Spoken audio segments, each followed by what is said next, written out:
Let's roll, baby. Welcome in. Happy Sunday, one and all. It is the Week 10 edition of the Ringer Sunday pregame right here on YouTube TV and on FanDuel TV. Wise guys ready to roll. We have Germany bets that, at least for one of us, is looking pretty good at the moment. For one of us, it is not looking particularly good. We got a lot cooking. Let's welcome in the fellas, shall we? We have Cousin Sal, Raheem Palmer, Joe House by the hair on his chinny chin chin. You know, House, we were a little nervous that you were not going to make the 11 a.m. Showtime call, but you know what? I should never doubt my amigo who's ready to go and hopefully has a wise wager coming our way. What's up, House? Fingers crossed. We've got the W over the shoulder. Don't want anybody to get confused when we talk about that Pittsburgh-Washington game and say nice things, but beauty takes time, and I'm here and I feel beautiful, so let's make it happen. Well, I understand that. And Raheem, listen, it's nice when you hit a game in Munich before you even hit halftime. Well done, buddy. Chuba Hubbard. Yeah, it's a beautiful thing. We cashed that over in the first quarter. It's not even 11 a.m. Eastern Standard Time already, and we've already counted some money, so hopefully we can continue to count money all day long. Okay, Sal, you have that total under adjusted at 24.5 plus 900. You took a shot in the dark.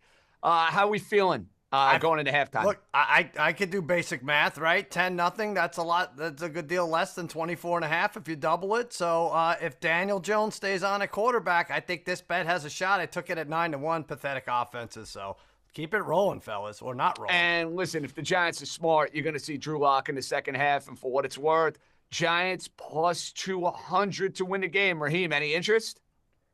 No. I thought so before the half, but then Daniel Jones threw that pathetic interception. But if there's anything I would take, I'd probably take the second half over. This was 19.5 on FanDuel Sportsbook, and then it got bet up to 20.5. I think, you cut down on some of those turnovers, missed field goals, and I think you get a little bit more points in the second half. Sal, any interest in a hedge? I was trying to figure it out. I think I have a 5-point middle, but I can't figure out if the middle is against me or for me. So I need someone much smarter to crunch the numbers there. All right, we got to get a couple of the MIT Harvard whiz kids in here and maybe help the wise guys out. We got a lot coming your way in this Week 10 edition of the Ringer Sunday pregame. We'll have our buddy Anthony DeBundo a little bit later on. He's going to join us. We'll have Man's Best Bet, and maybe Man's Best Bet is near and dear to my heart. Is it going to be near and dear to House's heart? You'll have to find out for that. And, of course, we'll get made with our rat lines of the week. And you might even have a surprise parlay coming from one Bill Simmons. Oh. But, boys, a lot going on, a lot to get to. At least one of us is red hot with the wise wager. Let's wisen up. So as we wisen up for week number 10, we have to start with the man who is in fuego. Midway through the year, he has found his groove. He has found his footing. Raheem Palmer We're giving you the T-box. We're giving you the honors. Kick off the wisest wager, baby. Yeah, I'm going to go with the Buffalo Bills, -3.5 against the Indianapolis Colts. I know a lot of sharps are going to be on the Colts, but I'm not buying it at all. My model makes this line closer to 6. So this line doesn't make any sense to me. The Texans were laying 3 on the road to the Colts and 6 at home to the Colts. But I had the Bills power rated way higher than the Texans. So how can this line be 3.5? I think the opener was the right number. Now, if you look at Josh Allen in a dome, indoors, I mean, he's on fire. QB rating of 106 versus 92 outdoors, and completion percentage of 70% versus 62 outdoors. And they're taking on a Colts defense, which is 29th in yards allowed, 383 yards per game. Only the Patriots and the Panthers have a bigger yards deficit. Now, I know Keon Coleman is out, but Michael Pittman is out for the Colts as well. And, I look at this game, and James Cook have a huge day. The Colts defense ranks among the worst against opposing running backs. They allow the second most rushing yards per game at almost 150 yards per game. Now, here's a caveat when it comes to the Colts offense. When you look at Joe Flacco, a lot of people are saying, oh, Joe Flacco, he's better than Anthony Richardson. Well, I think he makes the offense worse because our very own Steven Ruiz from The Ringer, he wrote about how effective the offense is with Anthony Richardson versus Joe Flacco. And they struggle to run the ball with Joe Flacco in the lineup. You look at Jonathan Taylor's success rate. It dipped 25% and 1.3 yards per carry when Flacco is the quarterback. So you don't have to deal with that read option. You don't have to deal with Anthony Richardson, taking off in the RPO. So I like the Buffalo Bills in this matchup. I think Flacco, he's coming down to earth. You saw him come in and he played well initially, but he's showing his age. And I'm not going to bet against Joe Flacco, against Josh Allen, who was playing on an MVP level. Give me the Buffalo Bills -3.5. Buffalo, a much better team. A little concerned potentially maybe about the spot for the Bills, though, coming off a division game, emotional game against Miami, and they got a big one coming up next week against the Kansas City Chiefs. But they are much better in Indianapolis, so you were going to go and lay the number with the Bills. Okay, Raheem. Now, Sal, your wisest wager is going against America's team, America's darling. And no, I'm not talking about the Cowboys. What's the wise wager for week 10? First of all, I have to go. It's so funny that intro you gave Raheem was like sitcom-ish. I thought you were setting me up when you said this guy's the hottest with the wisest wagers because I'm the one who has 4 in a row. I'm the one who's 7-2, and I'm the one who's in first place. I'm also the one who won last year. But Raheem will not go away. You're right. He's 6-3. I figured I'd be all right for sure. He went to Vegas for a few weeks. I thought they were going to find him laying down, drooling on the carpet of the Cosmopolitan, and he'd have to take like a 4-week sabbatical. So I'm like, he's going to back off, but no, he's on my tail there. I'm going to do, remember, JJ, last week I zagged with your Dolphins. I like them. I took them plus money, and they did cover. This week, I'm zagging again. You're right. I'm going against, we'll call them America's team. That's fine. The Lions. I have all the numbers here. I'm taking the Texans plus 3.5. I get it. Goff is throwing for 75% completion. I get it that this Lions team covers 71% of the time under Dan Campbell. But I think there's some regression. I think they've been inflated so much on the line to be a 3.5-point road favorite going on a short week. Well, actually, Houston has the rest advantage. You get still a 6-3 team, this Houston team. And I think we're going to see some fun out of C.J. Stroud and Nico Collins, who should be back. The defense is second best overall, third against the pass, averaging 4.8 yards per play. I think the Texans really set it up and stand up here. 30-22. It's an outright win, but I'm going to take the points for my wisest wager, JJ. Going with the Houston Texans, understand the logic of it, Sal. I think you need Nico Collins back in the lineup in order for that bet to go and hit.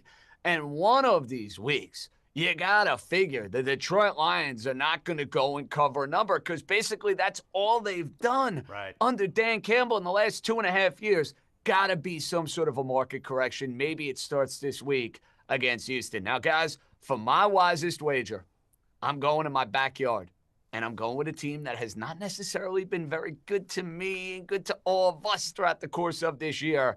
But I think this line is telling between the Jets and the Arizona Cardinals. The Arizona Cardinals have won 3 consecutive games, yet they are an underdog at home against the 3-6 New York Jets. Well, why is that the case? Let's peel back the layers, shall we? The Arizona Cardinals won back-to-back games against Miami and the Chargers on game-winning field goals. So you have that to take into account.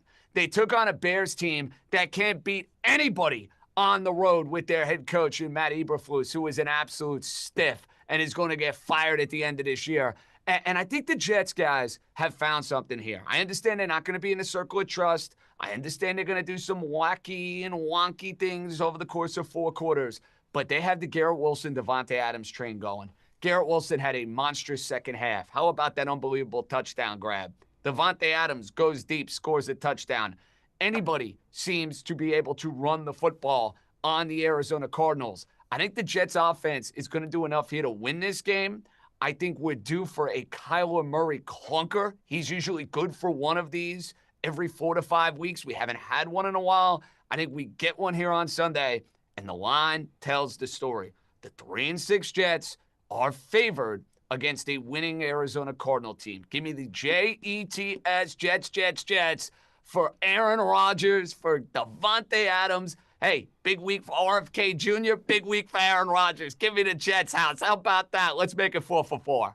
Best of luck to you, JJ. I put the Jets on my do not bet list, but I do finally have a team that I think I trust. The last 2 weeks, my wisest wagers have ended in catastrophe. A Hail Mary that actually is wonderful. I'm still on the top of the world for that Washington win. And then last week, I got Dennis Allen fired by taking the Saints to just score 13 points or 14 points in the first half. This week, right down the middle, San Francisco 49ers -6.5 at Tampa. It's a brutal spot for Tampa. They're here on a short week after a very spirited but ultimately crushing loss at Kansas City in overtime. Tampa's pass defense, bottom 5 in the league. They've given up an average of 33 points over their past 5 games, and over those games, 1-4 straight up, 2-3 against the spread. And their defense was on the field last week, fellas, for 83 plays on Monday night. Kansas City had its best passing game performance of the season.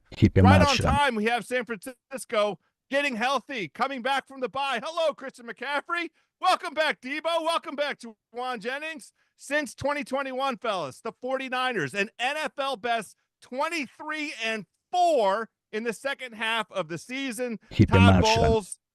That's it for you, House. House always likes to break the rules. And by the way, This is a friendly reminder for us here on the Ringer Sunday pregame.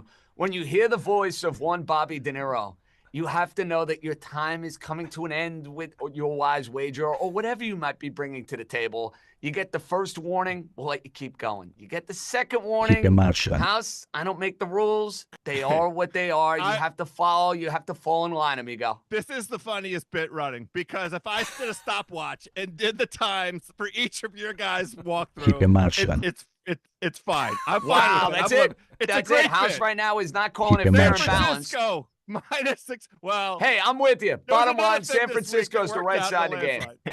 They're the right side of the game. They're going to win going away. I love the bet. I love the play. And you stole it from me. There were a couple of picks that were stolen from me this week, and that's what happens when I don't get my picks in on time.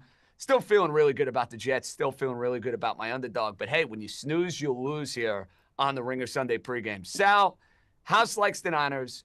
I like the Niners. Your SGP, I think, correlates accordingly. What would it be? I'm going to give House a little extra time, but through me, and I'm going to really ape the same points that he made here. I do like the Niners here. This is plus 469. 49ers just to win. A good spot for them on the road. House mentioned it.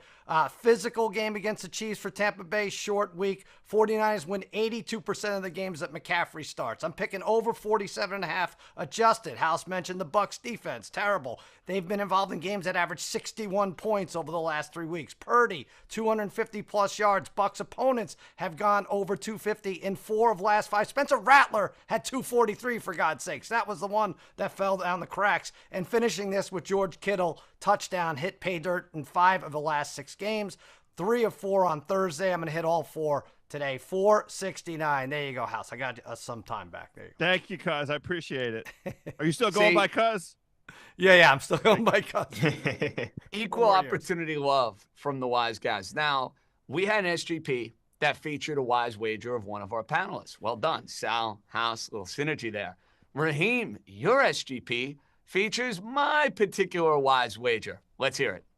Okay, so I'm not going to go with the Jets, but I am going to take a lot of Jets players, and I'm going to take that game in particular. I'm going to go with the Cardinals Jets over 46.5. I'm going to go with Garrett Wilson over 70.5 receiving yards. I'm going to go with Aaron Rodgers over 245 receiving yards, and also Aaron Rodgers over 1.5 touchdown passes. I feel like this is a sneaky over because they're taking on the Cardinals defense, which is 26th in defensive EPA per play, 31st in defensive success rate, and 28th in dropback EPA per play. They're also 32nd in dropback EPA per play as well. Dropback success rate. So I expect the Jets to be able to pass all over this Cardinals defense, unlike the Chicago Bears last week. And you look at the fact that Allen Lazard is out of this game, which means that Garrett Wilson should be receiving more targets. And if he's receiving more targets, he should get more yards. I expect Aaron Rodgers to be comfortable in this offense. He doesn't have Mike Williams to throw the ball to anymore and mess up and make mistakes.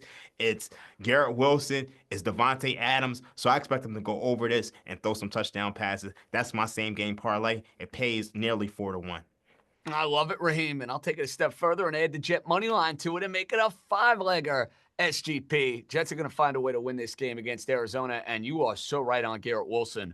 All of a sudden, that chemistry and that rapport that was not there earlier in the year with Aaron Rodgers, you're starting to see it with each passing week. Now, fellas, we didn't get the 25-point teaser from Simmons this week. Instead, we went off the beaten path a little bit. We got this text last night. Billy was spending some time in the Boston area, so he was exploring on the FanDuel app.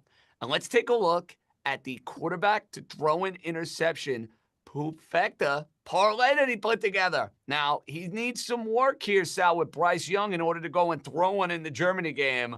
But he's got Mac Jones back at quarterback for the Jacksonville Jaguars. First time we're seeing Mac Jones in a different uniform. He couldn't wait to go and bet on him to throw a pick. And, of course, Will Levis being back for the Titans against the Chargers. He went Young, Jones, Levis, all to throw a pick. I liked it, Sal, but the problem is Young's up in the game, and I feel like they're just going to play ball control the entire second half. I think you're right. On paper, it looks great. On the graphic, on the beautiful graphic, it looks terrific. But, yeah, you could live bet this. Bryce Young to throw under a half a pick is minus 400. So the odds are against Bill right now. And as you say, he's probably, what would you say, Raheem, going to throw like 10 more times, Bryce Young, with a 10-0 lead unless they tie it? I think obviously the Giants have a chance to take the lead at some point. They are at midfield. If this is 14-10 and Bryce Young is forced to pass the ball and he gets into a negative game script, I think that's when he has a shot. But right now, the way Chuba Hubbard is running the ball, they don't have to really rely too much on Bryce Young. So this is a tough one. And the Giants sticking with Daniel Jones. So much for making that quarterback change at halftime. We'll see if the Giants can at least make it interesting for your boy who's laying 6.5 in this game. We'll keep you updated and monitored on what's going on in this Germany game over the next hour plus. But, guys, it's time to smell a rat. It's time to get made for Week 10.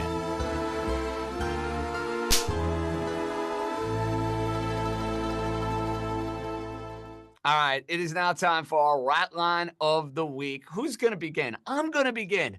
It's in the home of the champs, Denver and Kansas City. This line opened up in the 8.5-9 range. It has now fallen to 7.5. It is begging to be parlayed. It is begging to be teased. Yet, it's Bo Nix on the road who got thoroughly exposed last week against the Baltimore Ravens. I think Denver's the right side in the game. If I had to make a play on the game, I think the Broncos would be the way to go. But do you really feel great about taking the Broncos after what happened last Sunday? Arrowhead Stadium, I, for one, do not. This is a rat of all rats with the Broncos and with the Chiefs. All right, House, your rat line, Week 10. I'm going with Broncos. Chiefs, what would it be for you?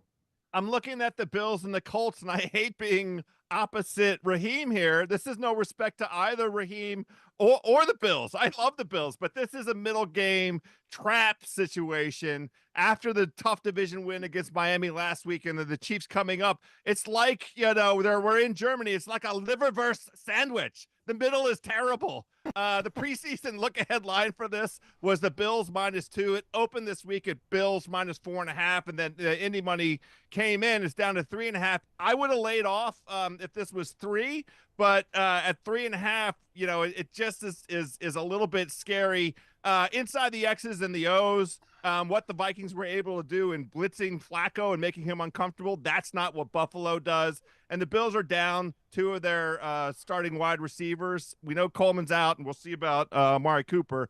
But at the same time, Colts defense finally getting healthy. DeForest Buckner and Kwity Paye, both in the mix. So it's just a scary situation for the Bills at this moment. The Colts still playing for their playoff lives. That's why Joe Flacco's the quarterback. So this one's a stay away for me. Sal, your rat line happens to be my wise wager. Yes. Please explain.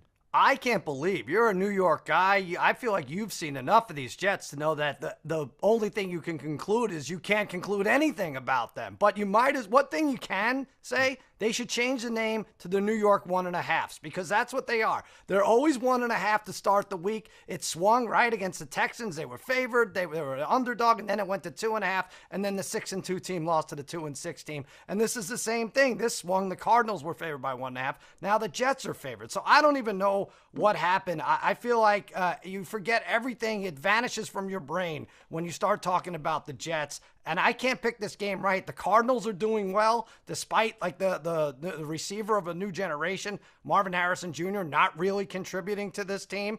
Jets looked like they were going to pack it in, and then the second half against the Texans took off. Who's good? Who's bad? This is the rat line of all rat lines, JJ. I don't even know how you're on this.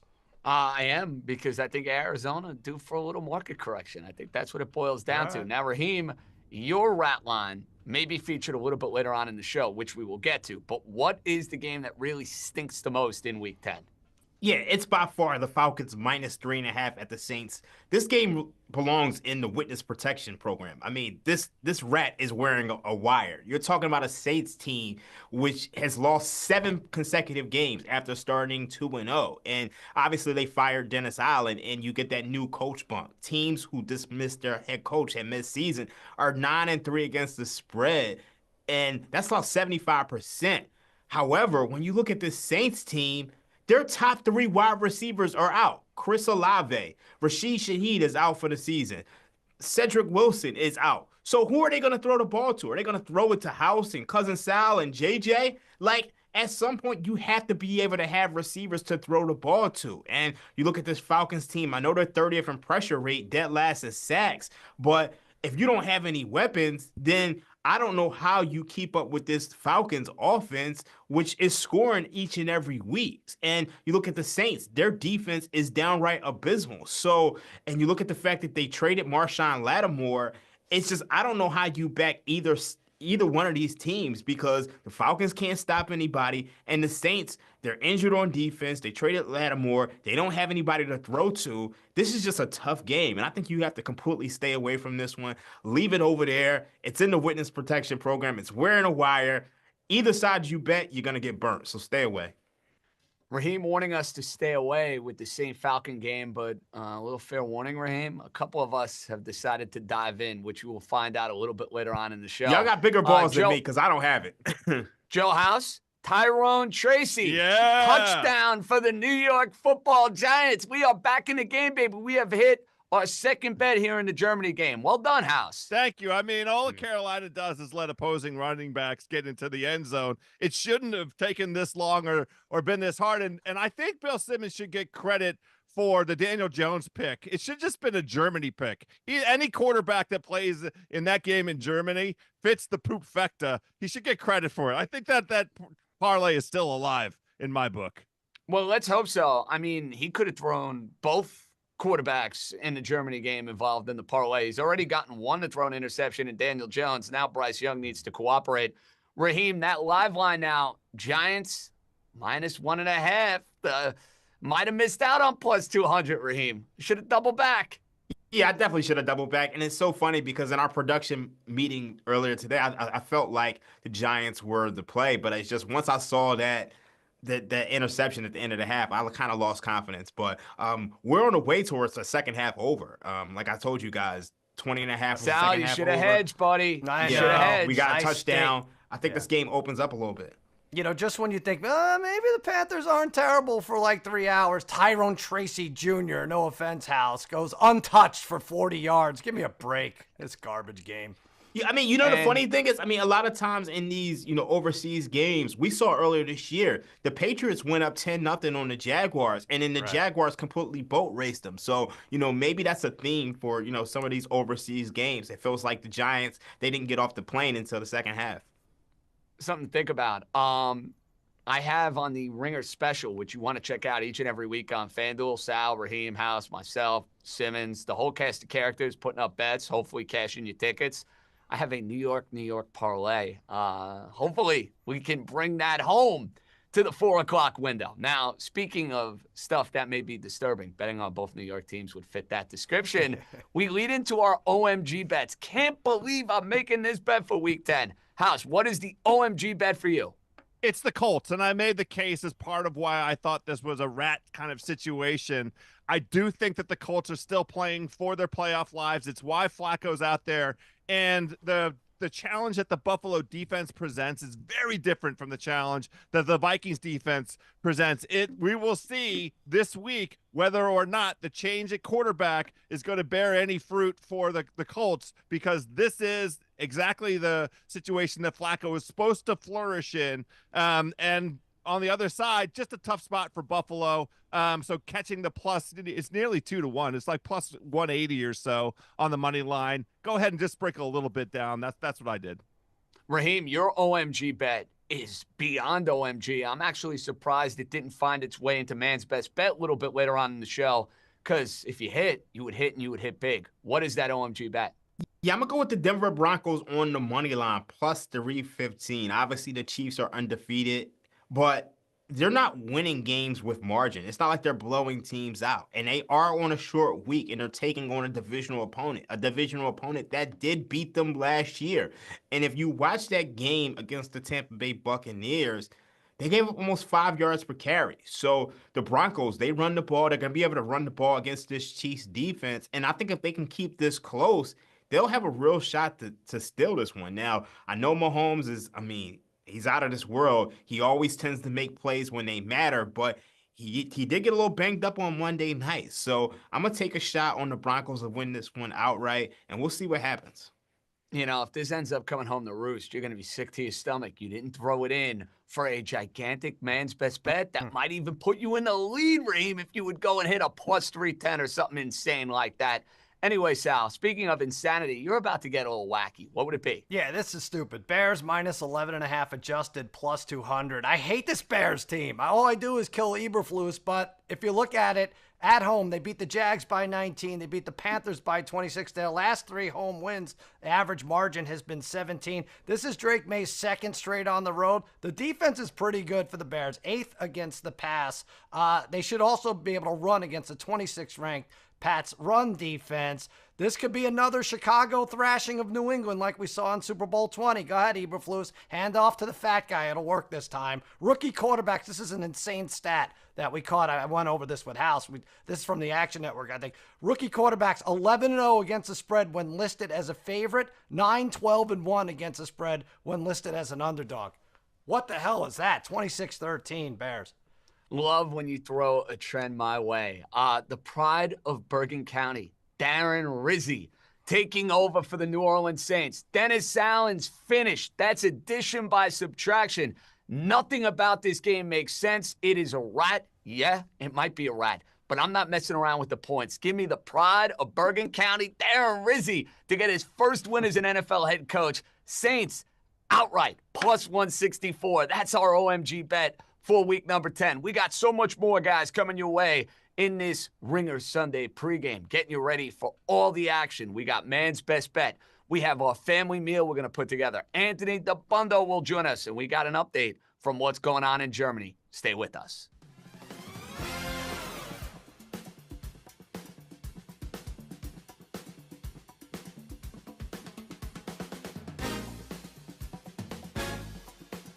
biggest disappointments this year, and I'm going to rule out injury guys. I don't think it's fair to be like, I'm so disappointed in Nico Collins that he got hurt. These have to be, like, Dak was disappointing before he got hurt, right?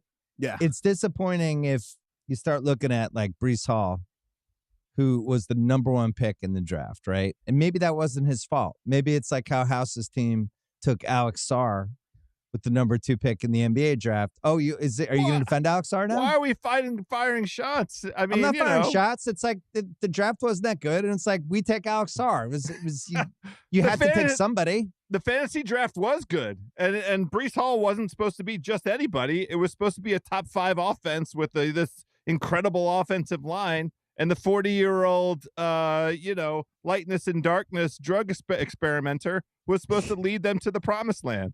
But to your point, I'll pat ourselves on the back. I think Ringer Fantasy Football, our rankings, I think we were one of the only sites to really move McCaffrey down off the first pick. We moved him to 12th and then back to 5th, but we moved him off first. If you had said, you know what, we have Derrick Henry first and Saquon Barkley second, people would have thought you were on drugs with Rodgers. We joke all the time. I'm curious what you think, House. We joke all the time that we make tattoo. We want to tattoo things on our body like that movie Memento. And I feel like our rankings at the end of last season, if you had told us Derrick Henry would go to Baltimore and Saquon would go to Philly, House, wouldn't you? You should have just ranked them 1, 2. I'm like, I don't even know how we talk ourselves out of this. Yes. I mean, that's right, because both of those situations were incredible situations. They were all upside situations for both players. And let's, again, give credit where credit's due. The incredibly handsome Craig Horlbeck. Bill Simmons and I, in August, were together. Craig came on and gave us his top 5. Derrick Henry was his number 1 under the radar fantasy selection. Yeah. So you guys were on it.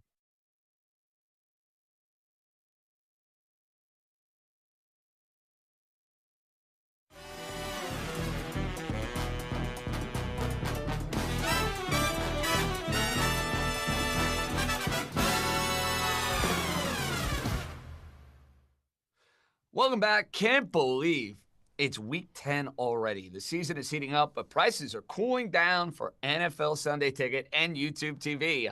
Sign up for only $209 for the rest of the season. Watch every game every Sunday with game day features like multi-view and fantasy view included.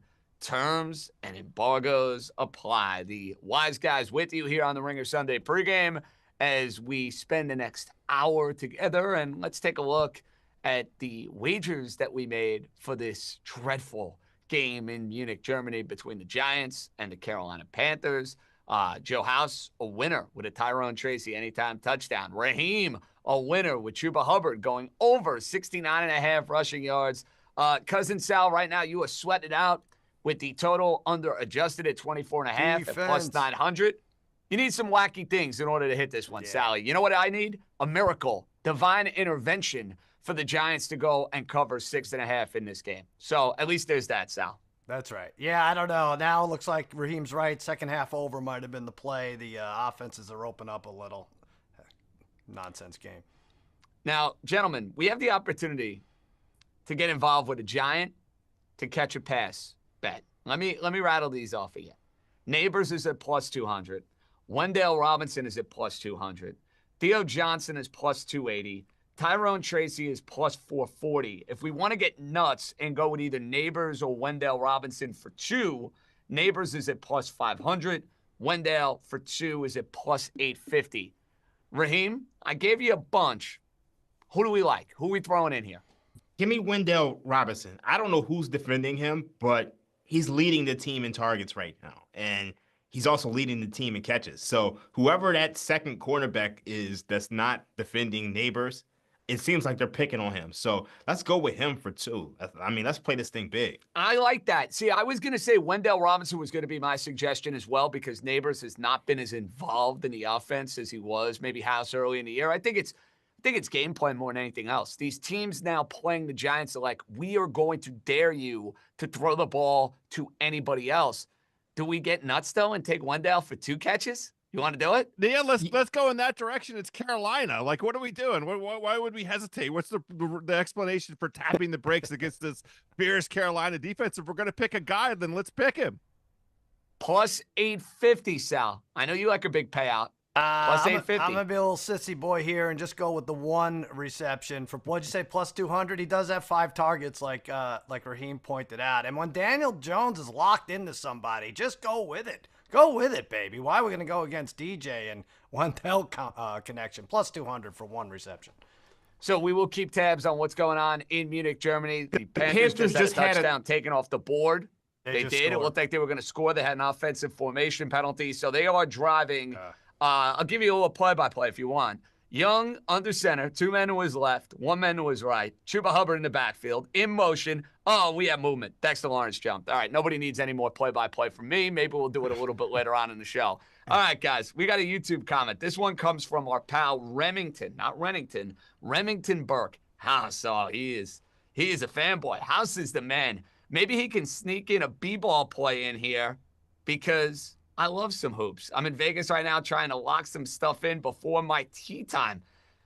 House, you can't be booking a tee time in Vegas today. You got football to watch. Play tomorrow. He can cover all his bases. I love it. Get the job done. I want to bounce this off Dream. I talked about this with Bill Simmons. We like the Atlanta Hawks coming into this season, and they've had some injuries and haven't really been able to stop anybody defensively. In fact, they lost last night in a game that they were up all the way into the fourth quarter by losing the fourth quarter by 20 points to the Bulls.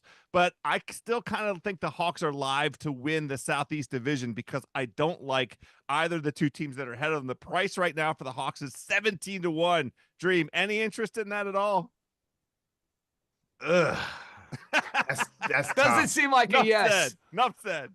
I mean, the Eastern Conference is just abysmal right now. I think there's like 2 teams with the winning record right now. I can't figure it out. So I'm going to sit this one out and wish you the best of luck. You know what? Don't even worry about figuring it out because it's freaking basketball. Who gives a crap? This is especially a football in the month of November. And by the way, here's what you can do in basketball. Whenever Cleveland makes the second round of the playoffs, hammer their opponent. Because I'm telling you right now, there is no chance in the world that team's getting to a conference final. It's not happening. JJ is wrong. You might have to walk that back because regular season darlings, Raheem. Remember I said that. Kenny Atkinson is a much better coach than JB Bickerstaff. That's and true. I don't know if you're factoring that in. Oh, my God. They got a lot of losing players on the team. They will not be in the conference final. Whatever you want. Whatever you want. Dinner on me, Lugers next time. They will not be in the conference final. Anyway, I want some Lugers when I come to New York City.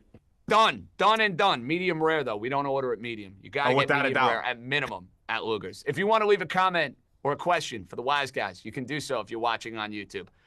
Make sure it's about cricket or field hockey or something like that. Anything else that doesn't matter on a Sunday morning. Or maybe some college basketball futures just for you, Sal. All right, it's time. Man's best bet. Let's go.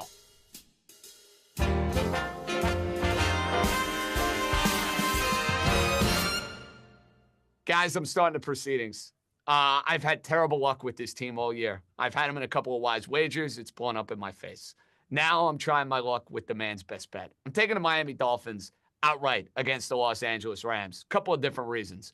Miami has played so much better with Tua at quarterback. I mean, that's obvious. Look at their offensive metrics. Look at the way they're moving the football. And they've been a little unlucky in these games. I mean, they have lost consecutive games now on field goals. 1 to the Arizona Cardinals. Last week, a spirited effort against the Buffalo Bills. Tyler Bass hitting a 61-yard field goal.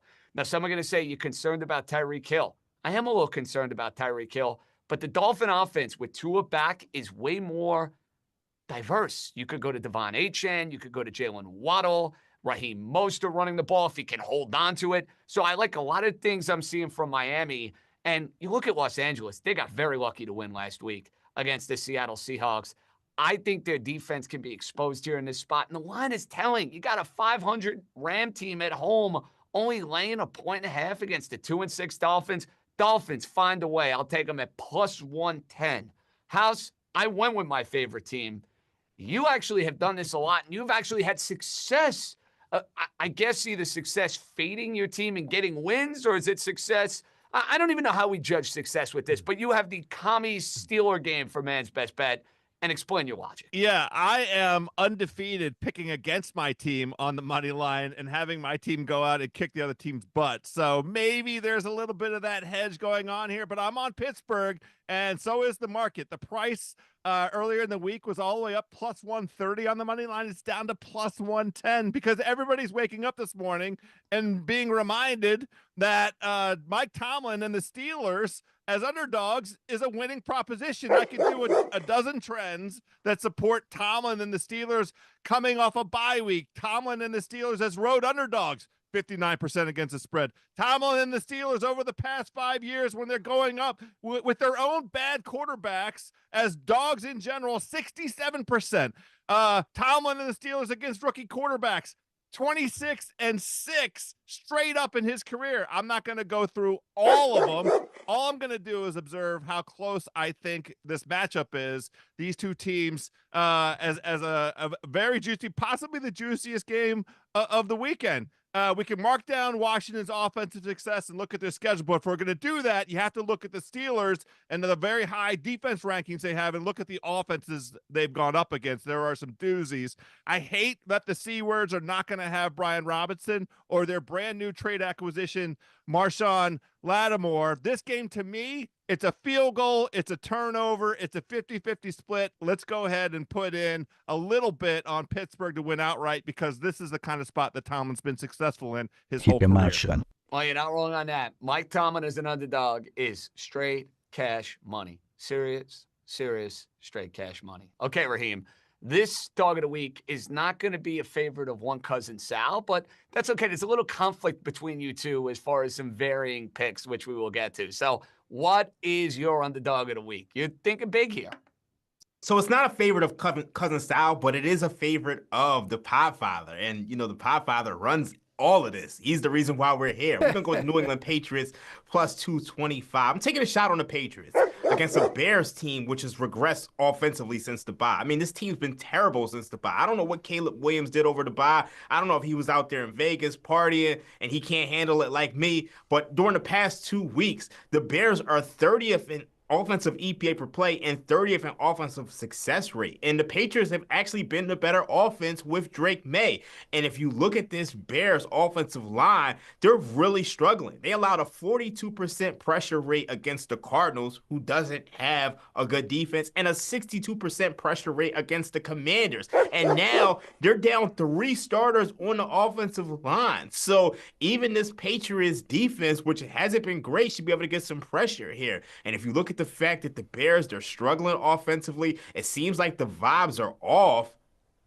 I think Drake May has a shot to win this game, and I think there's a little motivational edge. Obviously, you can't quantify this, but Caleb Williams got drafted over Drake May, and I'm pretty sure he's coming into this game and feels like he's the better quarterback. So 6.5 points is way too high, and plus 225 is way too high given how these two teams are playing right now. You saw Drake May made that outstanding play against the Tennessee Titans last week to put the game into overtime. I think this is going to be a close game down the stretch, and one of these two quarterbacks is going to have a chance to win. I think it's a coin flip. Give me the Patriots.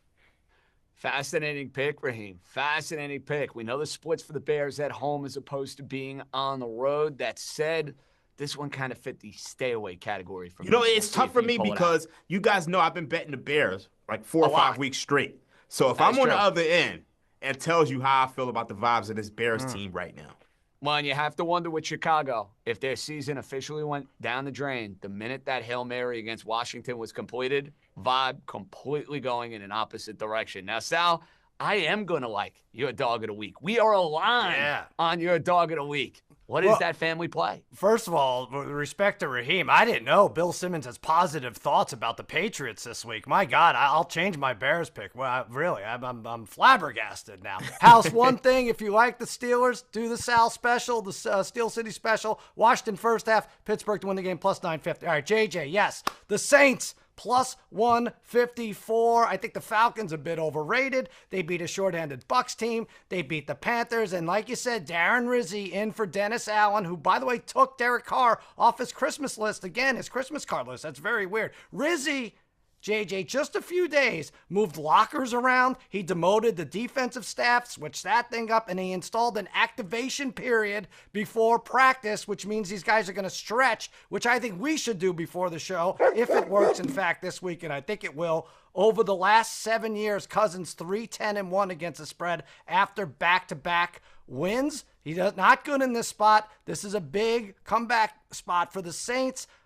I think I like him here. 20-16. They're going to win. I don't even need the points. Kamara steps up. We see a strong defensive effort. Who dat going to lose money this week? That me. Right there. Hey, listen, if we're going to hit picks, I'm all in on a little stretch, a little yoga, maybe a little routine for all four of us before we begin. Hey, if we ever go and hit all four of our wise wagers and all four of our dogs of the week, then we can dare to dream. All right. That's right. We've had a lot of chatter with this Falcons-Saint game. It's been a major topic of conversation on this show. Who knew? Austin Gale, one of our finest from the Ringer, he's got a guest pick for us, and it may not be the game, but it might be a player involved in the game. Let's hear. What up, Ringer Wise guys? Austin Gale here from Paper Chasers. I've got a bet for you. I guess I've got two bets for you. New Orleans Saints taking on the Atlanta Falcons. They're 3.5-point dogs at home. They're banged up everywhere. Chris Olave out. Rashid Shaheed out. Cedric Wilson out. Bub Means Business out. This offense is going to flow through two people, Alvin Kamara and Taysom Hill. I love Kamara in this matchup against the Atlanta Falcons. Anytime touchdown on FanDuel right now is -145. I'm already taking that. Then I'm going to take 2+ touchdowns for Alvin Kamara at +440. You like the -145? You like the +440? Do I do 3+? Wise guys, please advise. Listen, I understand the game script from Austin. He's looking at a heavy game plan induced from Kamara and from Taysom Hill, and I kind of think that is your blueprint if New Orleans is going to go and win this game outright. We're not done with Falcons Saints quite yet. One last time, Joe House, your SGP is going to be that game exactly. Yeah, I wanted to get in on this game because these NFC South division games, for some crazy reason, are all over games. They're all have tons of scoring. So I just wanted to get in on that NFC South party. Speaking of which, an activation, if we're doing that, I mean, it could be a shot of bourbon, couldn't it? Oh, that's true. Bourbon Street is where we're going. The New Orleans Saints +7.5 on an alternate spread. It fits what Cousin Sal just laid out. And then we're just going to go ahead and build a few other legs off the idea of the Falcons scoring points. Falcons total points over 24.5. New Orleans is the league's worst pass defense. Kirk Cousins over 240.5 passing yards. New Orleans allowed 20 passing plays of 30 or more yards, the most in the NFL. And we're looking at Bijan Robinson, a pretty low rushing number. His legs are being relied on more than earlier in the season. He's got 15 or more carries in 3 of his last 4, 86 or more rushing yards in 3 of his last 4 as well. I think there's going to be points in this game. I think New Orleans is going to be live, so Atlanta will have to keep their foot down on the pedal. This in-game parlay at least +825. It was bouncing all the way up to the 50 +850, 860 range, but +825 when I put it together. Those are the legs. It's juicy. You know what's not juicy? Betting on the New York Giants. Carolina scored a touchdown. We wanted to get Wendell Robinson home. We did not get him home. The Giants have just punted the football away, and so much for taking the Giants live in this particular game. Pain and suffering. I can't believe I was dumb enough to lay 6.5. Now, I want to put myself in a better mood. So you know what I'm going to do? I'm going to pivot to my SGP, which is the Sunday night game. So you got to wait all day for this one, but I think it's going to be well worth it. I think you're going to have some action between the Lions and the Houston Texans. I'm not going to mess around with the spread in this game. Just give me Detroit outright. We'll roll with that. CJ Stroud, much better quarterback at home.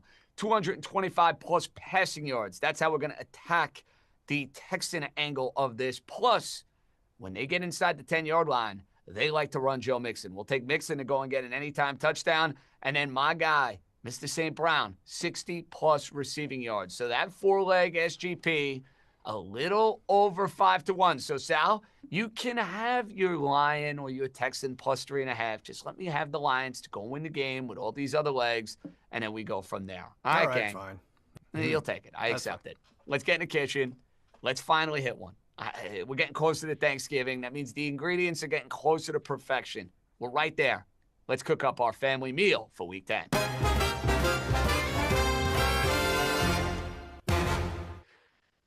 All right, I'm starting it off. I'm keeping it really simple. When you go to a German football game, you bring a couple of Pilsners. I'm bringing a Pilsner of Jonathan Taylor, 80+ rushing yards. It's at -110. That, to me, is the way you attack the Buffalo Bills. The Buffalo Bills' run defense leaves a lot to be desired. You want to play ball control in this game. Jonathan Taylor is getting his sea legs back. Remember, he missed the first couple of weeks of the year. I'm just going to take Taylor over 80.5 rushing yards. I hope this game stays competitive and they continue to run Jonathan Taylor, but I feel good about this, Raheem. Taylor over 80.5 rushing yards. What is your contribution, my man, to the family meal? My contribution is bratwurst. I don't even know what that is. My palate is not that sophisticated. I'm from Philadelphia where we eat scrapple. But I'm going to go with Deebo Samuel over 57.5 receiving yards. This is all about the absence of Brandon Ayuk. In week 8, without Brandon Ayuk in the lineup, he had 4 receptions for 71 yards on 7 targets. And without Ayuk on the field, he's been targeted on 33% of dropbacks. So he's a very efficient receiver. We know he can take it to the house anytime he receives the ball. And if he's getting more targets and you combine that with his efficiency, he should be able to go over 57.5 receiving yards, especially against the Tampa Bay Buccaneers, because we know they can't stop a nosebleed. They can't tackle. Let's go over. Going over there, I thought maybe we got a Bryce Young interception because I said the Giants with the ball inside the 5-yard line. It was not a Bryce Young interception. So we'll keep tabs on that. Maybe Simmons can get one miraculously. Okay, Sal, we have an over for Deebo Samuel. We have an over for Jonathan Taylor. You're giving us an over as well. Yeah, how about over for how many times I vomit during the show? I don't know what's more disturbing, 11 minutes on what's his name? Kenny Atkinson talk, or the fact that Raheem doesn't know what bratwurst is. I mean, you don't know what bratwurst is? I've never had it. What is it? Really?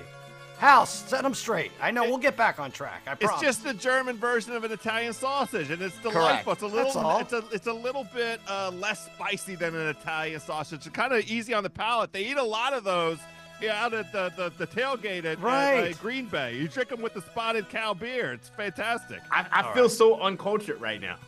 I got to shake it off. Well, you know what, Raheem? You learn something new every day, and you learn something new on the Ringer Sunday pregame. So we call it an educational show. I got to hang out with House because House knows about all of the food. This is why I'm only 130 pounds. I get it. You eat with House, you wouldn't be.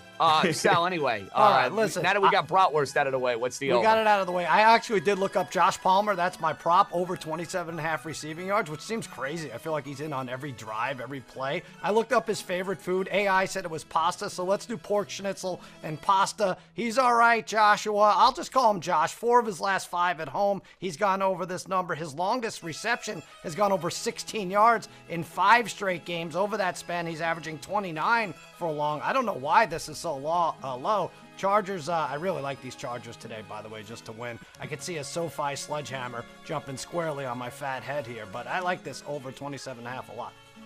Listen, the Chargers find ways to win these games now with Harbaugh as the coach. Yeah. That's what it boils down to. This is the sort of game in years past the Chargers are absolutely live to go and lose.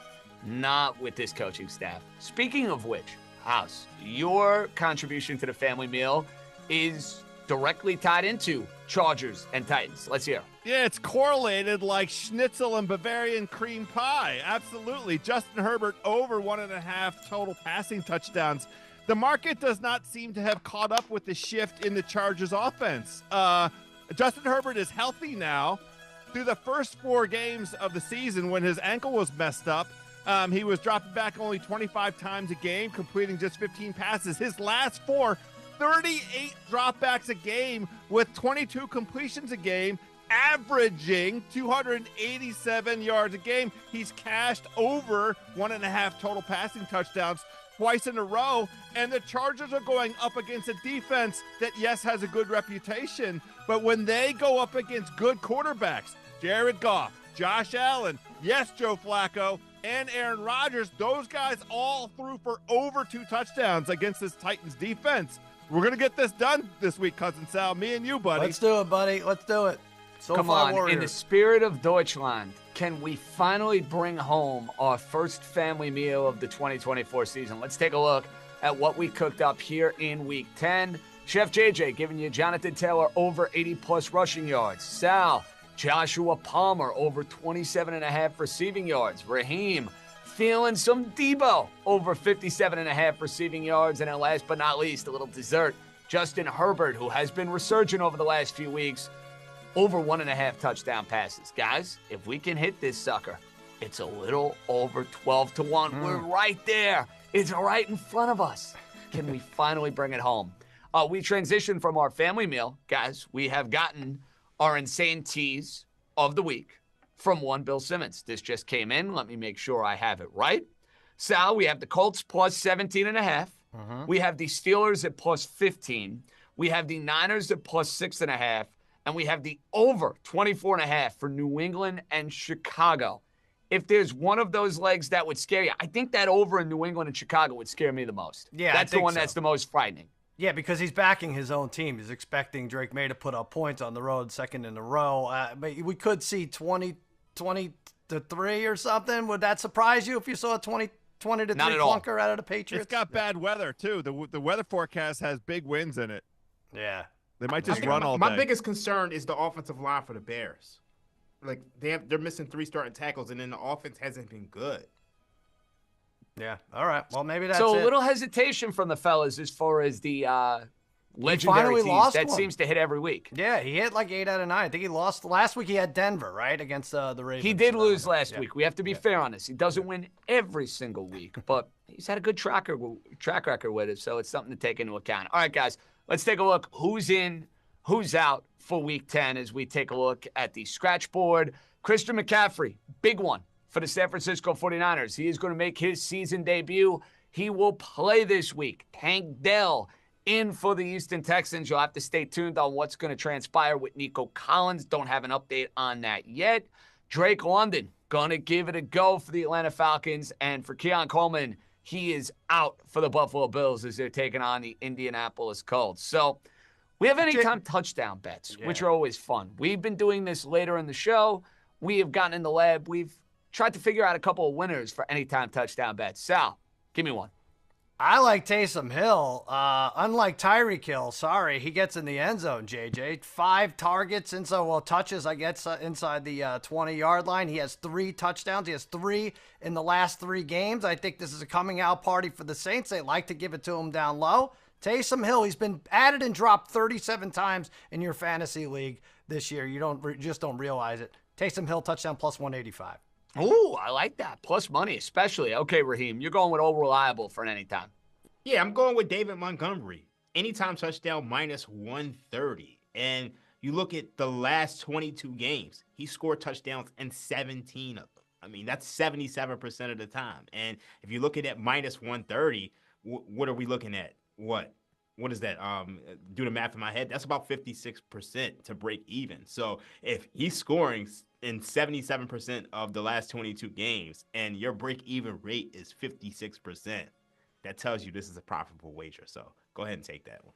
Like laying the juice. Okay, House, you're going with another reliable touchdown scorer. This is a pick I feel very good about as well. Yeah, I'm looking at Jalen Hurts anytime touchdown score, plus 105. It's plus money because the Eagles doofus coach couldn't get the designation on the injury report correct. They listed him as a rest designation, and then they asked him about the rest, and Sirianni's like, oh, yeah, it was on the injury report. He has an ankle. He has a bad ankle. The reporter told him he's not on the injury report with an ankle. It said rest. What's that anyway? Tush push Hurts. Hurts looks fine running. My anytime touchdown bonus wager goes on to Cousin Sal and Raheem for making it 55 minutes on the show and not saying one word about poor Dak being out for the season. Those are my guys. It shows that we are already in the morning stage, House, and that we've already accepted the fact that the Cowboy season is as finished as the Miami Dolphins season. So sorry, boys. We had fun 2023 seasons. 2024 misery loves company. I wanted to make it the full hour. Well, how dare you, House? How dare you interrupt? Yeah, I didn't even want to go there with the opening comment. Didn't want to do it. All right, when Cooper Rush goes in there and beats Jaden Daniels, we never gonna let you hear the end of it. There you go. That's fine. Best of luck. Hey, we remember here on the Ringer Sunday pregame. That's our Super Bowl. Hey, listen, Devontae Adams scored last week against the Houston Texans. He makes it 2 for 2. He will score for the New York Jets. And remember, FanDuel has bettors covered this NFL Sunday. Host of Profit Boost tokens you could choose from, including the great Double Your Winnings boost. Make sure you opt in on FanDuel so you can apply the different boosts to your favorite bets throughout the day. All sorts of profit boosts. Check it out on FanDuel. When we return, Our buddy Anthony DeBundo is going to close out the show. He's got a big game for his Colts. Is he okay with the idea that Joe Flacco is starting once again? We'll get into that Cowboy-Eagle game. Thought it was going to be one of the games of the year. Do Cowboys have any shot at keeping it competitive? The Wise Guys return. It's the Ringer Sunday pregame right here on YouTube and FanDuel TV. Have you talked yourself into Belichick or Vrabel yet? I can't tell you how ready I am to hand this entire team to Bill Belichick. I can't even begin to describe how quickly I would hand Dexter Lawrence to Bill Belichick. I sprint. Give me, whatever, sure. Belichick is on a 6-month trying to prove to everybody what an awesome personality he is and that it's actually not true that he's a curmudgeon. And here's how much I know about football and look how personable I am. Also, he can get one of these jobs in February. I think he likes Dayball. I think that part's probably awkward. And it feels like for the Giants, it would have to be a complete house cleaning, right? It's like they've gotten rid of everybody. I still feel like Jacksonville is going to be the team for him. I think that makes a lot of sense because the Jaguars, I mean, they did it with Tom Coughlin, right? They gave Tom Coughlin total control of the organization. They're building a new arena. Like you just be like, you hand the franchise to this guy. He's a legend. Here's our new arena. Here's Bill Belichick. Here's Trevor Lawrence. Harbaugh went to a team that had good players and a good market with Justin Herbert as his quarterback. And he had an offensive line and he could immediately make that team pretty good. I think Belichick's too smart to be like, we'll figure out the quarterback. He knows. Here's my question for you.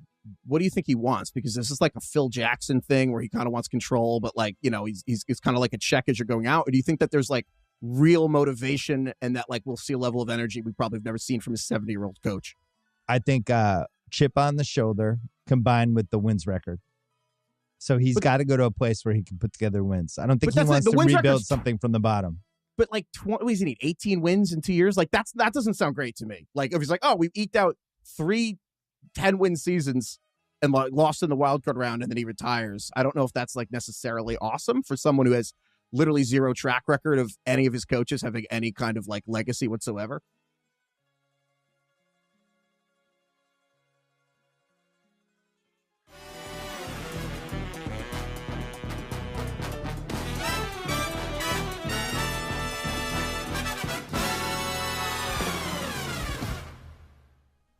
Welcome back to the Ringer Sunday pregame right here on YouTube TV. We're counting down until we see the full slate of games for Week 10 across the board in the NFL. Let's welcome back the fellas. We have Raheem Palmer, Joe House, Cousin Sal, as we have an update on what is going on with the Giants and the Panthers in Munich, Germany.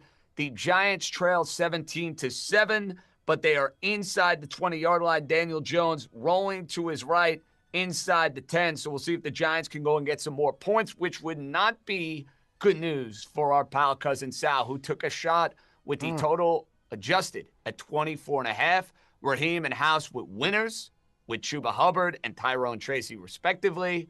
And I was a moron and took the Giants to cover going and laying 6.5 points. So you know what? I get what I deserve. Sal, you see a pathway here for the Giants to pull this game out of the fire and at least cover my New York parlay? No. In fact, I'm rooting against it. I need no points to cash that 9-1. Maybe we'll get a missed field goal, another missed field goal. But, JJ, a lot of times we're up against these European games, and I'm like, nobody's watching us. I think we get better ratings than this one. I think we actually pull it out. When you have the Giants and the Panthers playing, I get it. House, you might have been wise to go with a Tyrone Tracy 2 touchdown bet because they're inside the 3-yard line, and with the way the Giants are running the ball, he's probably going to get it again. You're absolutely right. That probably pays just a little bit under the upset pick of the day, which was Raheem Palmer not knowing what a bratwurst was. That would have been that had to been 5-1 out there, but Tyrone Tracy's going to get it done. We shall see. I'll keep you guys updated on what's going on in Germany. Good news for the Giants. Malik Neighbors back in the game. You like to see that. Scary hit a few moments ago. He's back in, so all good there. Let's take a look at our wise wagers for week number 10. We have a nice eclectic mix here. Everybody going with sides. They went on the total train a couple weeks ago. That is out now. House, you're rolling with the San Francisco 49ers, laying the 6.5. I like it. Sal, going with a little bit of a zag for the second straight week. Texans plus 3.5. Raheem laying it against Anthony DeBundo's Indianapolis Colts, taking the Buffalo Bills minus 3.5. And I'm rolling with the New York Football Jets laying 1.5 against the Arizona Cardinals. And, I have to admit, House, I think you stole my wise wager for the week. Sal stole my dog of the week. But considering that the wise wagers have been ice cold the last few weeks, I don't hate it, man. Maybe that's a sign of things to come. Yeah, we just had to get into some sides here. We're going to lay the points and lay the wood with San Francisco, but really, I want to make sure that we emphasize this properly. Give it the airtime it deserves. The best bet on the board by far is the Cousin Sal special. It is Washington to win the first half in this game against the Pittsburgh Steelers, and the Steelers to win the game outright. Plus 800 right now on the FanDuel Sportsbook. Use that. If you have the profit boost, put it on the Cousin Sal special and load up for this holiday season that's coming down the pike. Thank you, House. I have the best hype man in the business in Joe House, and I don't even have to pay him a dime. It's a beautiful thing. Now, we have not gotten to the Cowboys and the Eagle game here. Ugh. Dak Prescott's done for the year. Kind of felt like it was trending in that direction. We knew he was going to miss at least the next 4 or 5 weeks, and if the Cowboys don't play well, their season's over anyway. But in this particular game, Raheem, they get Micah Parsons back. The Eagles up big against Jacksonville last week, 22-0. Then all of a sudden let Jacksonville back into the game where you thought they might snake it in the fourth quarter.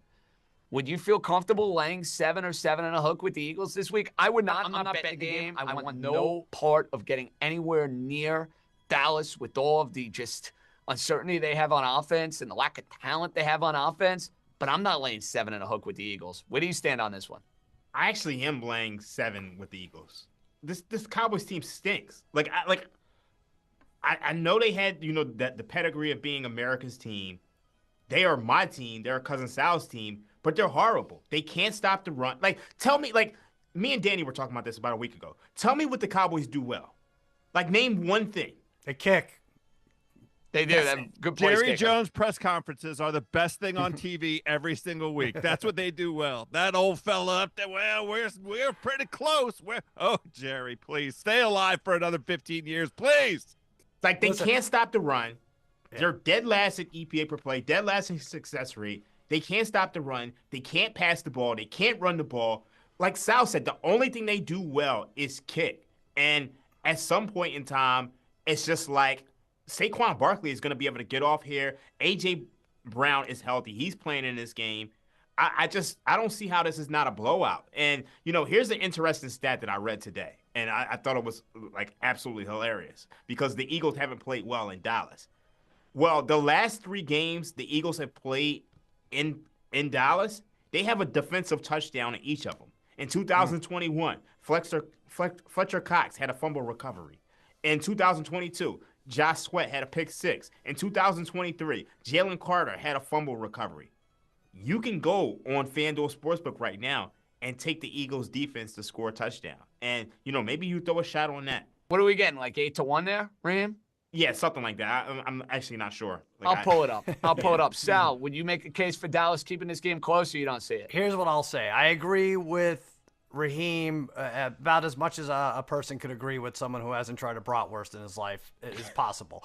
But I think we're done, JJ. You're right. But I don't think they're done sucking me in one more time. I think this game will be close in the fourth quarter somehow, and Cooper Rush plays with some pride. And, there is a little, Hurts is banged up. Sirianni opened his mouth. He wasn't supposed to say anything. There are injuries. I think there's just going to be a little bit more energy in Dallas now that they've been pegged as the team that just gets blown out at home every week. We'll see a little fight out of them, but I think they cover at least.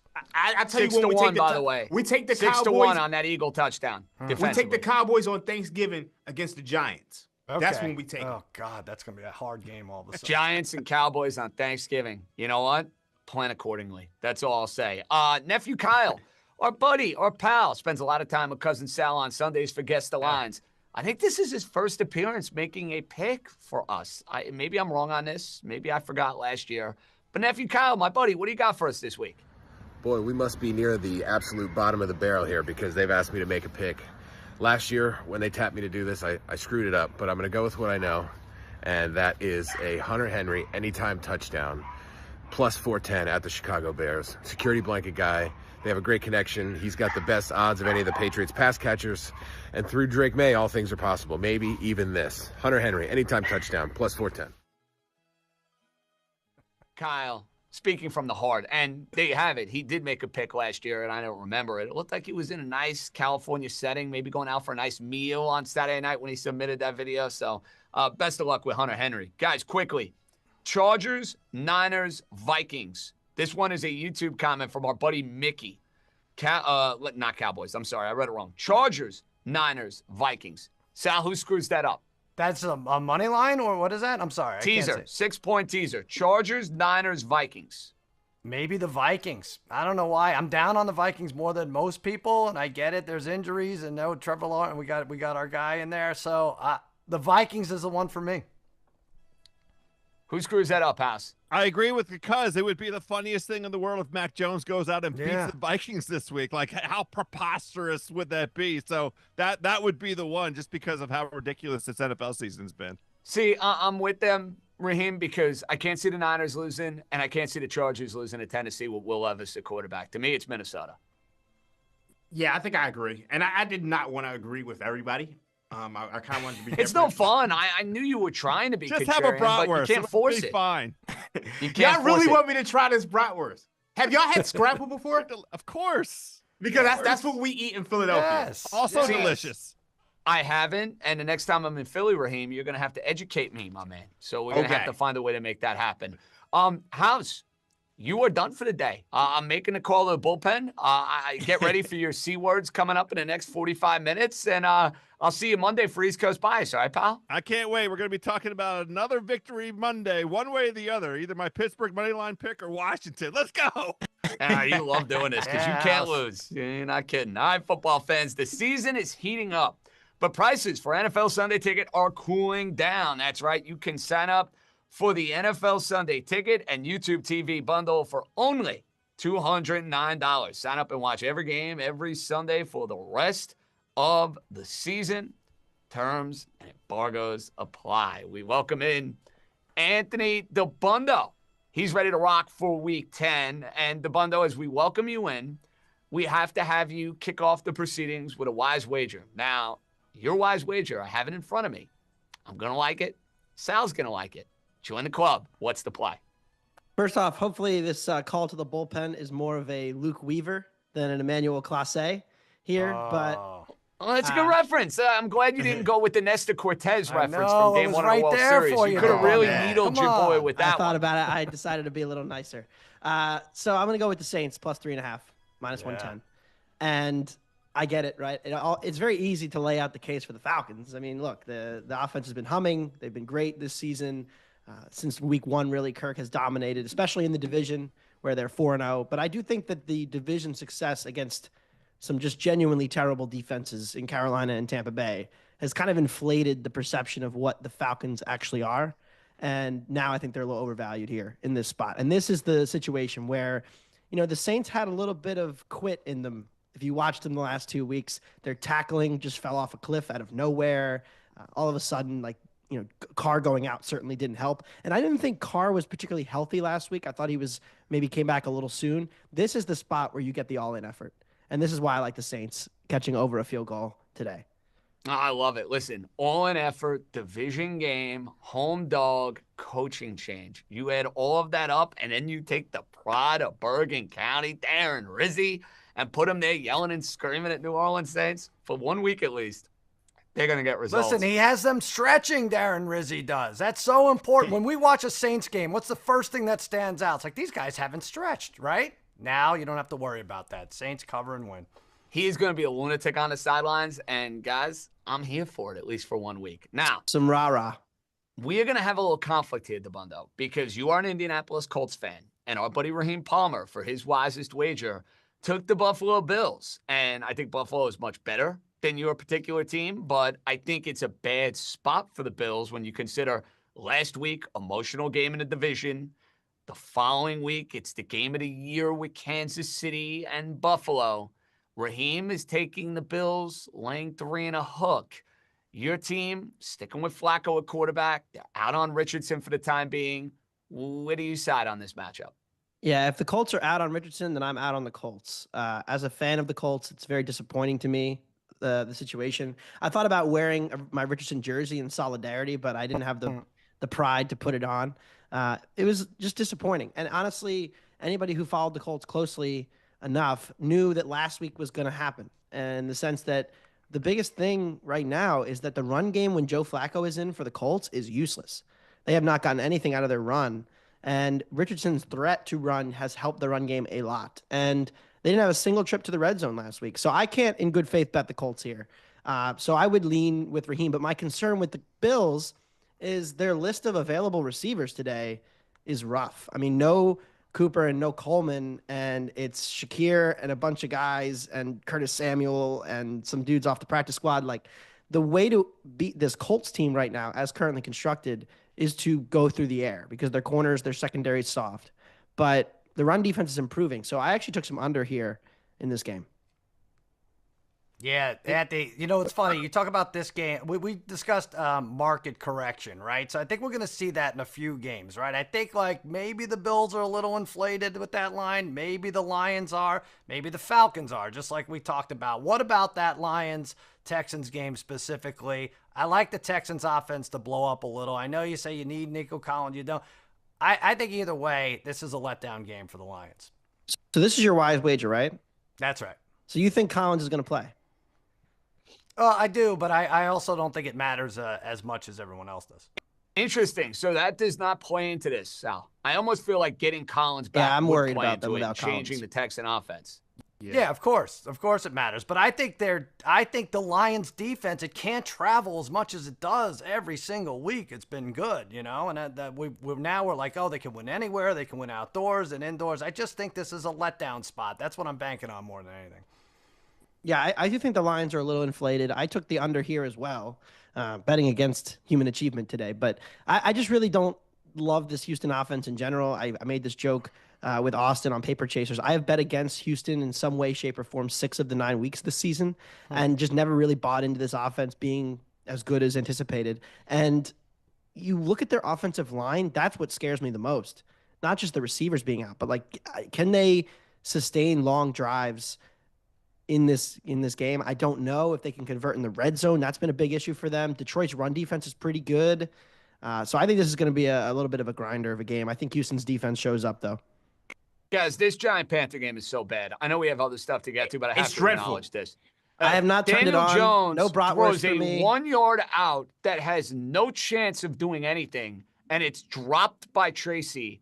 It's a bad throw, but it still should have been caught, and it ends up being an interception. Yeah, Carolina gets it back. Yeah. Bryce Young has a wide-open receiver that would have been running in stride for maybe an extra 20 or 30 yards, and airmails him by about 15 yards out of bounds. So what am I getting at? This game stinks. Shame on me. It stinks, and there might be more. Speaking of games that could go to stink, all overtime here. It's nuts. Speaking of games that stink, we have a Bears-Patriots game coming up, and boy. The Bears' offense has been downright abysmal. And Anthony, I think you have a play on this game. So, what's your thoughts? Ah, man. I bet the under again. 38.5. I'm just going to come on and say I'm betting the under in every game. It's not exactly fun. But no, the wind here is, I think, the concern because New England's defense isn't very good. But if Chicago can't throw the ball effectively because of the wind conditions kind of making it more difficult, I think this game gets kind of played in a bit of a phone booth. And the one concern is that there is a little bit of quit in some of these teams. With the Bears' performance last week, given circumstances and expectations, you could argue was the most lifeless performance of any team this entire season. And I wouldn't disagree with you. It was very bizarre, that play at the end of the half when they just didn't tackle the running back and he ran it in. Weird. And so you have to wonder what the situation is. But Chicago was an offensive line that was already on the bad side and now is dealing with some injuries. So I really don't like their ability to explode here. The Patriots, yes, May can run around and do some fun things, but this is one of the best defenses he's played all season. So I think it's a tough one. And last week, Patriots closed 37.5. That was in better conditions. This game, I think it's going to be a tough one to get points.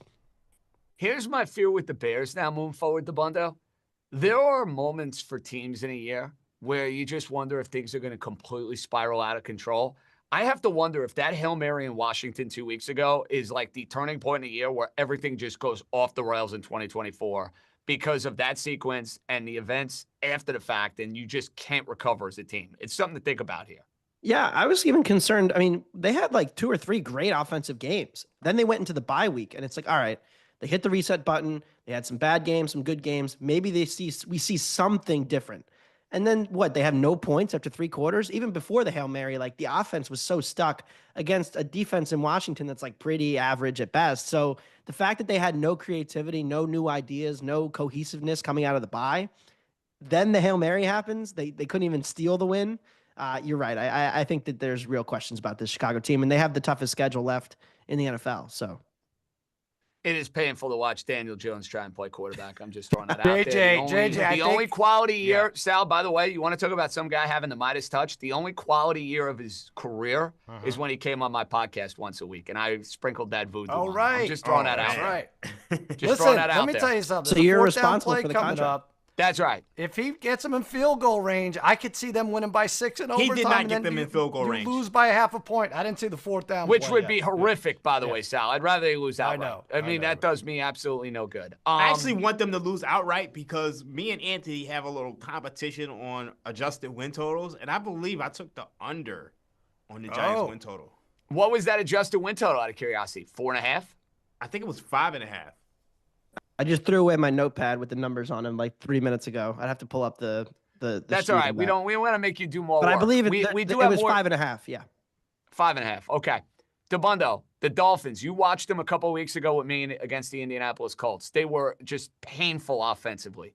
They get Tua back at quarterback, and the offense, despite losing in back-to-back, gut-wrenching, heartbreaking type of ways, it's been way more enjoyable. And Devon Achane has played a monstrous role in what they're looking to do, not just running the ball, but from a receiving standpoint. So I gave out the Dolphins as my underdog for this week.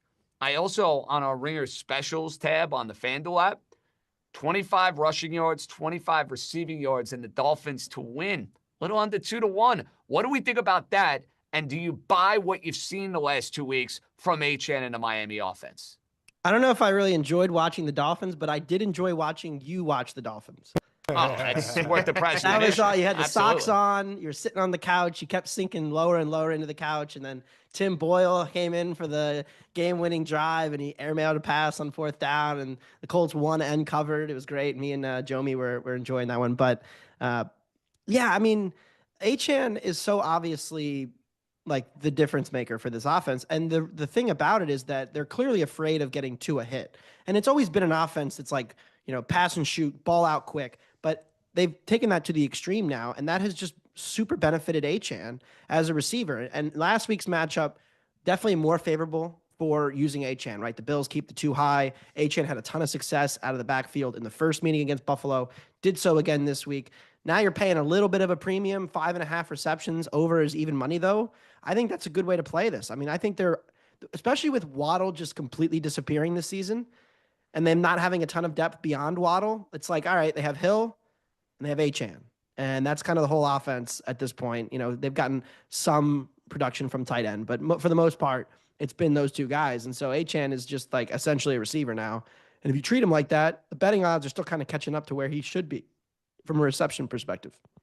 So you like that parlay I threw in with the 25 rushing receiving, or are you just not in on Dolphins this week? I'm with House on the Rams playoffs ticket at 4-1 from last week. We talked about it on East Coast Bias. So I'm kind of not wanting to just go against the Rams at this spot. I mean, I don't know what to make of the Dolphins defense, right? Because as soon as Tua comes back, now the defense can't stop anybody. And I kind of wonder if the defensive improvement we saw in that middle stretch was kind of just a product of playing some really bad off. Like they played New England and Tennessee and Indy. Like they played some pretty mediocre offenses in that stretch. So I just don't really like my prior on the Dolphins before the season was that their defense was going to be a big problem. And I've now seen them play 3 or 4 really good offenses and get torched by all of them. Bundo, I know what to make of this Bucks defense. It stinks. And as much as Baker is trying to keep them in games without his top two receivers, they came off a tough physical game against the Chiefs on Monday night. Short week now against San Francisco with McCaffrey back. Now, I don't think McCaffrey's going to get like 25 carries or anything like that, but just his presence, I feel like, makes a difference. And I like the 49ers at least as a teaser leg this week. You think this is a get-right spot for them? Yeah, I lay the Niners. The only scary thing is I was driving to and from Syracuse this weekend, so I had That some is scary. podcasts That downloaded. always is a scary drive. Be careful on 81. Yeah. Make sure you're under 65. That's all I'm going to say. Yeah. Well, I did survive with no tickets, but I also Good for am you. now afraid for my 49ers ticket because every podcast I listened to, everybody made the same exact case, which is like, off the bye. McCaffrey's back. Bucks defense stinks. And it's like, all right, what are we missing, right? Like, it's never that easy. So now I'm a little scared, but I do like the Niners today. I did bet them, and I did give them out on Paper Chasers. So I'm leveraged on San Francisco. It's eerily similar to 2 years ago where they got blown out by the Chiefs. They were super injured. They went into the bye week. In that case, they traded for McCaffrey. This case, they get him back from injury. They went on like a 9-game winning streak, almost made the Super Bowl until Brock Purdy's arm fell off in the playoff game. So, like, this team feels like a potential second half juggernaut, but I always get scared when everybody makes the case for the same road dog, a road favorite.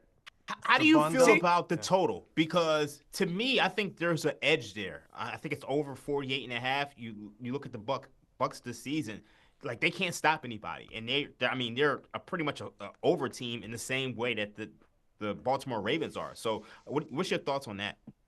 Yeah, what I love about the Niners is, and this has been true for multiple years, whenever they get ahead, it's like, oh, Niners will get ahead and they'll just like run the ball. But they're such an explosive running team that even them running the ball is giving you big chunk plays and lots of offense. So yeah, I would definitely go there. I mean, I think the Bucks overs hit like every week. So it looks like Daniel Jones is going to get one last chance to go and be a hero. Oh, boy. Giants down 3. Well, first we're going to have a 3rd and 10 for Bryce Young and the Carolina Panthers. Oh, my goodness. If you attended this game, at least the Pilsners are flowing in Munich, Germany. There's that. How about our second half over cashing? Well, nice. Raheem, all over it. Raheem. Yep. All over it. Listen, Sal, you could have hedged, man. You could have hedged. I know. I still have never figured out how to do that, but you're right. I understand. It's an interesting thing. We got an update. So, Amari Cooper was ruled out, and so was Keon Coleman.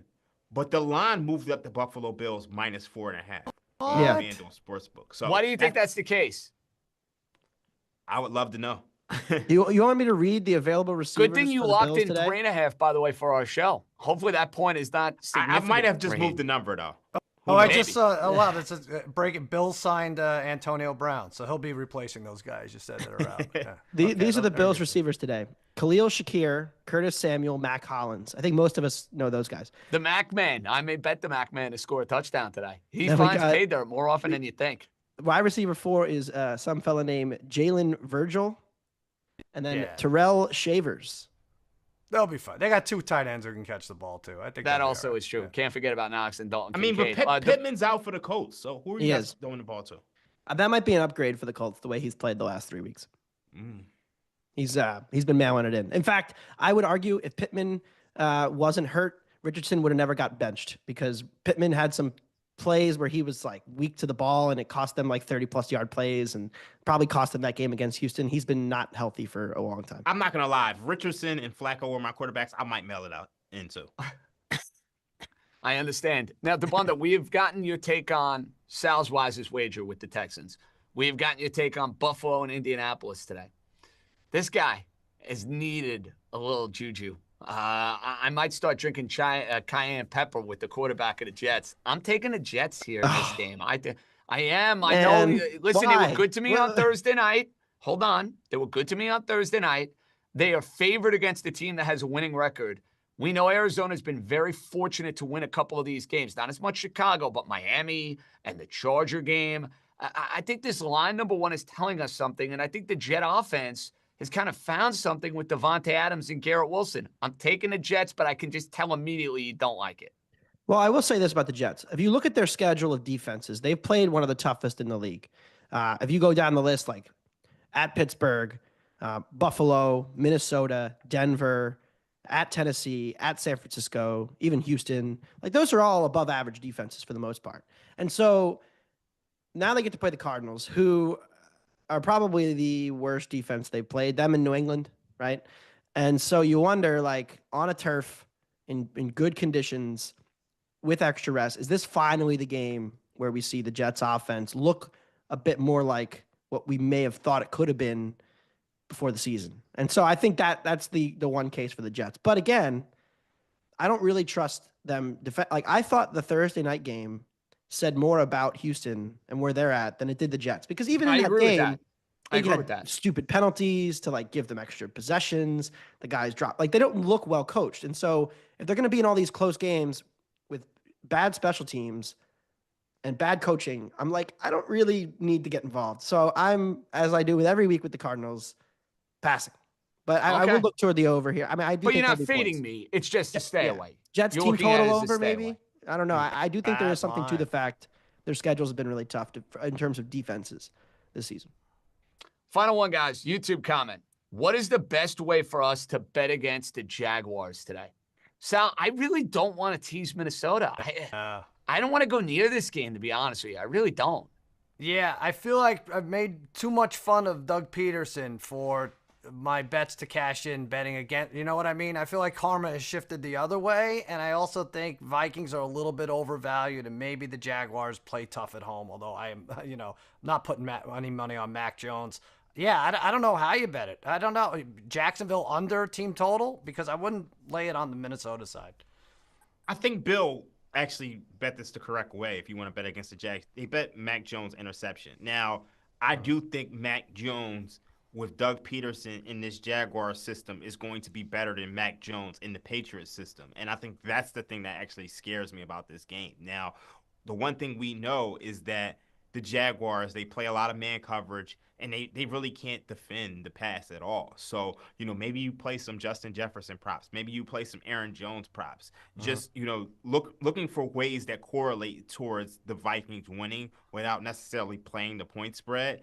The biggest thing for me is that Sam Darnold, he's turned back into the Sam Darnold of old. So I don't really want to be laying points on the road with him after what I saw last week against the Indianapolis Colts. So this is tough for me. So I don't know if Malik Neighbors just made a ridiculous catch or not. He may have, he may not have. Buckle up. Final 2 minutes between the Giants and the Panthers. No, not even close. Ball hit the ground. On that note, DeBundo, thanks for joining us. Best of luck with the Saints. I'm rotting. Good job by Sal and Raheem. JJ signing off. See you same time, same place next week.